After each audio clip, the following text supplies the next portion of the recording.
Programme number 48 ഓ രാജഗോപാൽ. 3 മരണങ്ങൾ, 1,00,00,000 നക്ഷത്രപ്പൂക്കൾ ഒരു രാത്രി കൊണ്ടു വിടർത്തും കാലം, ഒരു രാത്രി കൊണ്ടു വിടർത്തും, ഒരു രാത്രി കൊണ്ടവ തല്ലി തകർത്തും വിധിയുടെ മൗനവിനോദം. ഇത് വിധിയുടെ മൗനവിനോദം. മരണം 1. എൻ്റെ അഷ്റഫ്. കഴിഞ്ഞ മാസം 18-ാം തീയതിയാണ് എൻ്റെ അഷ്റഫിനെ ഞങ്ങൾക്ക് നഷ്ടപ്പെട്ടത്. അദ്ദേഹം മനുഷ്യരൂപം കിട്ടിയ ഒരു ദേവനായിരുന്നു. അല്ലെങ്കിൽ ഇങ്ങനെയുണ്ടാകുമോ മനുഷ്യർ? ചെറുപ്പം മുതൽ ഞങ്ങൾ സഹപാഠികളായിരുന്നു, ബി.എഡ് പഠനം വരെ. അദ്ദേഹം ഫിസിക്സും ഞാൻ കെമിസ്ട്രിയുമായിരുന്നു. ഞങ്ങൾ ഇടയ്ക്കിടെ കാണുകയും കൂടെ എന്തെങ്കിലും ഭക്ഷണം കഴിക്കുകയും ഒരു പതിവായിരുന്നു. പൊന്നാനിയിലെ ഒരു മഹാധനിക കുടുംബത്തിൽ നിന്നാണ് അഷ്റഫ് കല്യാണം കഴിച്ചത്. പക്ഷെ അത്തരം വലിയ കാര്യങ്ങളൊന്നും അഷ്റഫിനെ ഒട്ടും ബാധിച്ചതേയില്ല. മാത്രമല്ല, കുറ്റിപ്പുറത്തു കൂടെ കടന്നു പോകുമ്പോഴൊക്കെ ഏതെങ്കിലും വഴിയിലൂടെ രാജാ എന്ന് വിളിച്ചുകൊണ്ട് എൻ്റെ വീട്ടിലേക്കൊരു വരവുണ്ട്. അതൊന്നും ഇനി ഉണ്ടാകില്ലല്ലോ. ഞങ്ങൾ ഒരു കട്ടൻ കാപ്പിയും കുടിച്ച് കുറച്ചു നേരം ഓരോ തമാശകളും പറഞ്ഞങ്ങനെ ഇരിക്കുകയും പോകുമ്പോൾ രാജന് കാശിൻ്റെ വല്ല തിടുക്കവുമുണ്ടോ എന്നൊരു ചോദ്യവുമുണ്ട്. ഞാൻ ഇല്ല എന്ന് ഉറപ്പിച്ച് പറഞ്ഞാലേ അഷ്റഫ് സ്ഥലം വിടും. അഷ്റഫിനെക്കുറിച്ച്, അവൻ്റെ വിശാല മനസ്സിനെക്കുറിച്ച് എത്ര പറഞ്ഞാലും എനിക്ക് മതിയാകില്ല. ഈയിടെ അദ്ദേഹം മരിക്കുന്നതിന് മുമ്പുണ്ടായ ഒരനുഭവം ഞാൻ മറക്കുന്നതെങ്ങനെ? എൻ്റെ ഭാര്യ ഏറെ ദിവസം എടപ്പാൾ ഹോസ്പിറ്റലിൽ രോഗിയായി കിടന്നിരുന്നു. അവളെ ഡിസ്ചാർജ് ചെയ്യേണ്ട ദിവസം വൈകുന്നേരം അഷ്റഫ് ഞങ്ങളെ കാണാൻ വന്നിരുന്നു. അത് അദ്ദേഹത്തിൻ്റെ ഒരു പതിവാണ്. കുറേ നേരം ആശുപത്രിയിലിരുന്നു.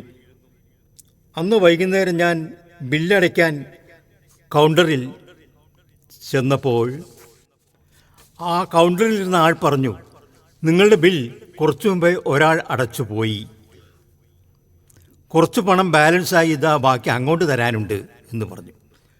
ആ പണം എന്നിട്ട് എനിക്ക് തന്നു. ഞാൻ ഞെട്ടിപ്പോയി.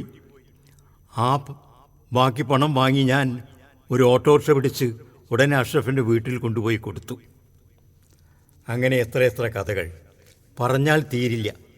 എൻ്റെ പ്രിയപ്പെട്ടവരെ, നിങ്ങൾക്കാർക്കെങ്കിലും എൻ്റെ അഷ്റഫിനെ പോലൊരു ചങ്ങാതി ഉണ്ടോ? ഉണ്ടാവാനിടയില്ല.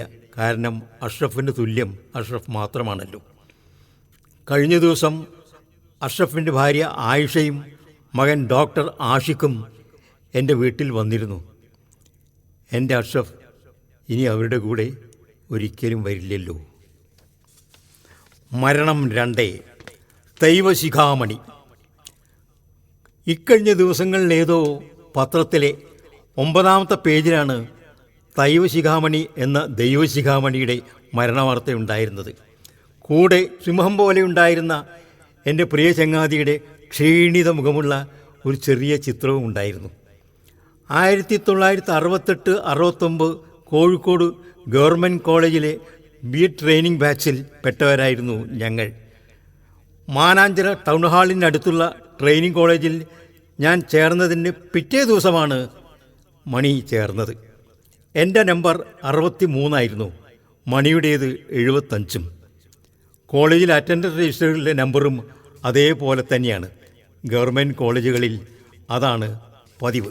6 അടിയിലധികം ഉയരമുണ്ടായിരുന്ന ആചാനബാഹുവായ മണി 75 എന്ന് വിളിച്ചു പറയുന്നത് തന്നെ ഒരു പ്രത്യേക ആക്സെൻറ്റിലായിരുന്നു. ആരും ശ്രദ്ധിച്ചു പോകുന്ന ഒരു സ്റ്റൈലിഷ് ആക്സെൻറ്റ്.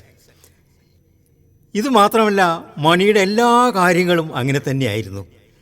ഞാനടക്കം എല്ലാവരും ഏറെ ഇഷ്ടപ്പെട്ടിരുന്നത് അദ്ദേഹത്തിൻ്റെ പെരുമാറ്റത്തിലെ ആ പ്യോർ ജെന്റിൽമാൻലിനെസ് ആയിരുന്നു. കോളേജിൽ ചേർന്ന ദിവസം മുതൽ പിരിയുന്നതുവരെ ആ ക്രിസ്റ്റൽ ക്ലിയർ ക്യാരക്ടർ അദ്ദേഹം കീപ്പപ്പ് ചെയ്തിരുന്നു. എന്നെപ്പോലെ മണിയും കോഴിക്കോട്ടുകാരനായിരുന്നില്ല. കോഴിക്കോട്ട് ചാലപ്പുറത്തുള്ള എൻ്റെ ചെറിയച്ഛൻ്റെ വീട്ടിൽ ഒരു ഗസ്റ്റായി താമസിക്കുകയായിരുന്നു ഞാൻ. എൻ്റെ ചെറിയച്ഛൻ അന്ന് കോഴിക്കോട് ഡെപ്യൂട്ടി കലക്ടറായിരുന്നു. ഞാൻ ശനിയാഴ്ച വീട്ടിലേക്ക് പോകും, തിങ്കളാഴ്ച രാവിലെ മടങ്ങി വരും. അങ്ങനെയായിരുന്നു പതിവ്. ദൈവശിഖാമണിയാകട്ടെ മലയാളിയേ അല്ലായിരുന്നു. തഞ്ചാവൂരിലെ ആടുതുറൈ എന്ന ഗ്രാമത്തിലെ കോടീശ്വരനായ ഗോപാലകൃഷ്ണ ചെട്ടിയാരുടെ മകനായിരുന്നു അദ്ദേഹം. ഈ ഗോപാല ചെട്ടിയാർ കോഴിക്കോട്ടങ്ങാടിയിൽ അരിവ്യാപാരം മുതൽ പടക്കക്കച്ചവടം വരെ നടത്തുന്ന ധാരാളം നല്ല ലാഭത്തിൽ വ്യവസായം നടത്തിയിരുന്ന ഒരു കോടീശ്വരനായിരുന്നു, പ്രശസ്തനുമായിരുന്നു. പക്ഷേ നമ്മുടെ ദൈവശിഖാമണി അത്തരം കച്ചവട കണ്ണ് തീരെ ഇല്ലാത്ത ആളായിരുന്നു. തൻ്റെ മാത്സ് BSc കഴിഞ്ഞ ഉടനെ കോഴിക്കോട് സെൻറ്റ് ജോസഫ്സ് ഹൈസ്കൂളിൽ താൽക്കാലിക ഇംഗ്ലീഷ് ടീച്ചറായി ചേരുകയും അങ്ങനെ സ്കൂൾ ട്രെയിനിങ് ടീച്ചേഴ്സിൻ്റെ കോട്ടയിൽ B.Ed സെലക്ഷൻ കിട്ടിയിട്ടാണ് ഞങ്ങളുടെ കൂടെ വന്നത്. താൻ ഒരു കോടീശ്വരപുത്രനായിരുന്നു എന്നും കാര്യം ഒരിക്കലും അദ്ദേഹം പുറത്തറിയിച്ചായി എനിക്കറിയില്ല. കോളേജിൽ എന്തെങ്കിലും പ്രശ്നങ്ങൾ ഉണ്ടാകുമ്പോൾ ആദ്യം പറയാതെ തന്നെ നേതൃത്വം ഏറ്റെടുത്ത് കാര്യങ്ങൾ വളരെ ഭംഗിയാക്കും. സംശയമില്ല, അതായിരുന്നു ഞങ്ങളുടെ മണി. ആർട്സ് ഡേ തുടങ്ങിയ ഫെസ്റ്റിവലുകളിൽ കോളേജുകൾ ഉണ്ടാകുമ്പോൾ മണിയുടെ അതിസുന്ദരിക്കുട്ടിയായ ഭാര്യയും പൂമ്പാറ്റ പോലെയുള്ള അദ്ദേഹത്തിൻ്റെ മകളും അദ്ദേഹത്തിൻ്റെ അമ്മയും മറ്റു കുടുംബാംഗങ്ങളും വരാറുണ്ടായിരുന്നു. ഏതോ നാട്ടിൽ അതിസമ്പന്നതയുടെ മടിത്തട്ടിൽ കഴിഞ്ഞിരുന്ന അവർ ഞങ്ങളോട്, പ്രത്യേകിച്ച് എന്നോട് പെരുമാറിയിരുന്ന രീതി അതിശയകരമായിരുന്നു. വളരെ വിനയത്തോടെയായിരുന്നു. മണിയുടെ ഭാര്യ പൂങ്കൊഴലി എന്നെ രാജു അണ്ണാ എന്നായിരുന്നു വിളിച്ചിരുന്നത്. അവർ കോളേജിൽ വരുന്ന സമയത്ത് അവർക്ക് അനാവശ്യമായ പരിഗണന ഒരിക്കലും കിട്ടരുത് എന്ന കാര്യത്തിൽ മണി പ്രത്യേകം ശ്രദ്ധിച്ചിരുന്നു. ആനുവൽ എക്സാമിനേഷൻ എല്ലാം കഴിഞ്ഞ് കോളേജ് അടച്ച പിറ്റേന്ന് തന്നെ മണി തൻ്റെ സ്വന്തം സ്കൂളായ സെൻറ്റ് ജോസഫ്സ് ഹൈസ്കൂളിൽ അധ്യാപകനായി ജോലിയിൽ ചേർന്നു. പിന്നീട് ഞാൻ എൻ്റെ ദൈവശിഖാമണിയെ കണ്ടിട്ടേയില്ല, ഇനിയൊട്ട് കാണുകയുമില്ല. ഓർക്കുമ്പോൾ എന്തോ പോലെ തോന്നുന്നു. മരണം നമ്പർ 3, MT പത്മ. പത്മ കഴിഞ്ഞ ദിവസം മരിച്ചതായി എല്ലാ പത്രങ്ങളിലും പ്രധാനപ്പെട്ട വാർത്തയായി വന്നിരുന്നു. അതിൽ അത്ഭുതമില്ല. അവർ കേളികെട്ട രാഷ്ട്രീയ നേതാവും മന്ത്രിയും ഒക്കെ ആയിരുന്നുവല്ലോ. കോഴിക്കോട് ഗവൺമെൻറ് കോളേജിൽ B.Edന് പഠിക്കുമ്പോൾ എൻ്റെ കൂടെ സയൻസ് ഗ്രൂപ്പിൽ തന്നെയായിരുന്നു പത്മയും. ഒരേ ബാച്ചിൽ, ഒരേ ഗ്രൂപ്പിൽ, ഒരേ ബെഞ്ചിൽ ഇരുന്നാണ് പഠിച്ചതെങ്കിലും ഞാനും പത്മയും തമ്മിലുള്ള ബന്ധം വളരെ വളരെ തണുത്തതായിരുന്നു. തമ്മിലുള്ള സംസാരമോ വളരെ വിരളവും. അന്ന് ഞങ്ങളൊക്കെ ഒരു 9:25 ക്ലാസ്സിലെത്തുമായിരുന്നു. കാരണം ഞങ്ങളുടെ പ്രിൻസിപ്പൽ ശ്രീ കരിമ്പടി രാമകൃഷ്ണൻ ആ കാര്യത്തിലൊക്കെ വളരെ സ്ട്രിക്റ്റായിരുന്നു. പക്ഷേ പത്മ 9:55 കോളേജിലെത്തും. പ്രെയർ കഴിഞ്ഞാണ് തൻ്റെ കൂറ്റൻ കാറിൽ ക്ലാസ്സിലെത്തുക.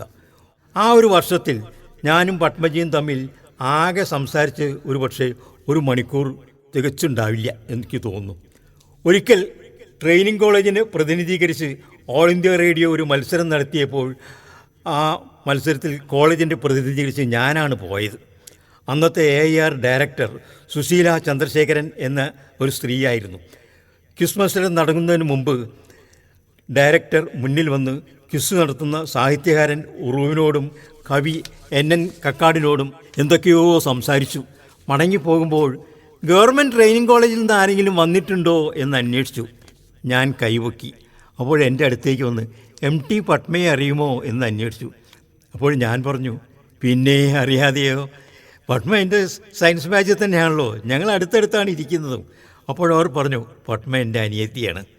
B.Ed കോഴ്സ് കഴിഞ്ഞ ശേഷം പത്മ ടീച്ചറായില്ല, മറിച്ച് അന്ന് മുഖ്യമന്ത്രിയായിരുന്ന K. കരുണാകരൻ, K. മുരളീധരൻ എന്നിവരുമായി നല്ല ബന്ധം പുലർത്തി രാഷ്ട്രീയക്കാരിയും MLAയും പിന്നെ 5 വർഷം മന്ത്രിയുമായി. മന്ത്രി എന്ന നിലയിൽ അവർ ഒരു പരാജയമായിരുന്നു എന്നാണ് പറഞ്ഞു കേട്ടത്. എനിക്കറിയില്ല, ശരിയാണോ തെറ്റാണോ അറിയില്ല. ഒരിക്കൽ ഞങ്ങളുടെ ഗ്രാമത്തിൽ അവർ ഏതോ ചടങ്ങിന് വന്നു.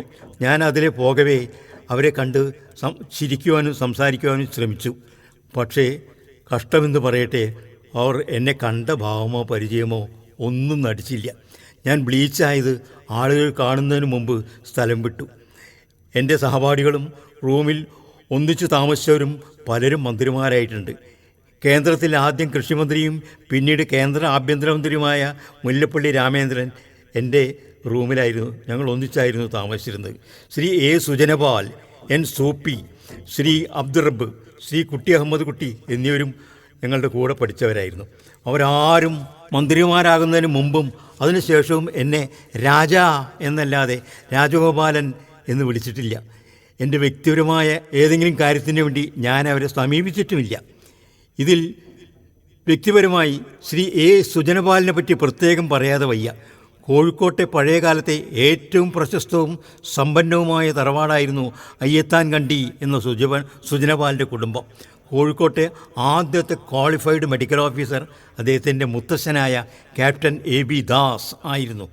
പട്ടാള സേവനം കഴിഞ്ഞ ശേഷം അദ്ദേഹം കോഴിക്കോട്ട് വന്ന് കുതിരവട്ടം എന്ന സ്ഥലത്ത് കേരളത്തിലെ ആദ്യത്തെ മാനസിക ചികിത്സാ കേന്ദ്രം മെൻ്റൽ ഹോസ്പിറ്റൽ സ്ഥാപിച്ചു. ലോകത്തിൻ്റെ മുഴുവൻ ശ്രദ്ധ നേടിയ ഒരു കേന്ദ്രമായിരുന്നു അത്. പക്ഷേ ഇന്നത് സർക്കാരിൻ്റെ അവഗണനയാൽ നശിച്ചുകൊണ്ടിരിക്കുകയാണ്. ഈയിടെ കോഴിക്കോട് കലക്ടറായിരുന്ന ശ്രീ എൻ പ്രശാന്ത് IAS എന്ന ചെറുപ്പക്കാരൻ അതിനെ ഒന്ന് നവീകരിക്കാൻ നല്ലൊരു ശ്രമം നടത്തി. പക്ഷേ അപ്പോഴേക്കും അദ്ദേഹം ട്രാൻസ്ഫറായി.